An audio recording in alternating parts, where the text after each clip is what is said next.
প্রশ্নে বলেছে 6 person went to a hotel for taking their meal.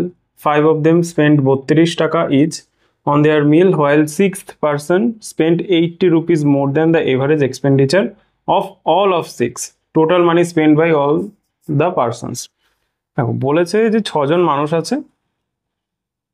মানুষ আছে কি করেছে 32 টাকা ইচ, তারা ছজনের মধ্যে প্রত্যেকে হচ্ছে 32 টাকা করে দিয়েছে।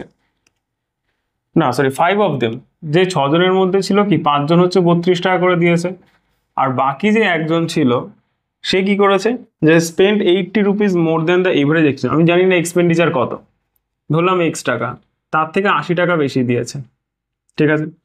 আচ্ছা 5 জনে 32 টাকা করে দিয়েছে আর এই হচ্ছে 80 টাকা বেশি দিয়েছে, এই একজন যেটা আছে। তাহলে বলেছে টোটাল কত টাকা হচ্ছে খরচা হয়েছে, টোটাল এক্সপেন্ডিচারটা কত।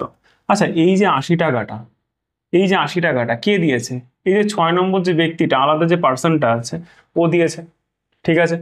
আচ্ছা 80 টাকা বেশি দিয়েছে মানে ও নিশ্চয়ই 5 জনের থেকে, মানে এভারেজ যা ছিল তার থেকে 80 টাকা বেশি দিয়েছে, মানে 5 জনের ভাগের টাকাটাও ও একা দিয়েছে, 80 টাকা ওর জন্য এক্সট্রা বেশি পড়েছে। তাহলে 80 ভাগ যদি আমরা 5 করি তাহলে কত হয় 16। এই 16 টাকাটা কি হয়েছে, প্রত্যেকের ভাগের 16 টাকা ও দিয়েছে একা। তাহলে আমি যদি 32-এর সাথে 16 যোগ করি, 32-এর সাথে 16 যোগ করলে কত হয় 48, ঠিক আছে। তাহলে এই 48ই হয়ে গেল এভারেজ, 48ই হয়ে গেল সবার এভারেজ।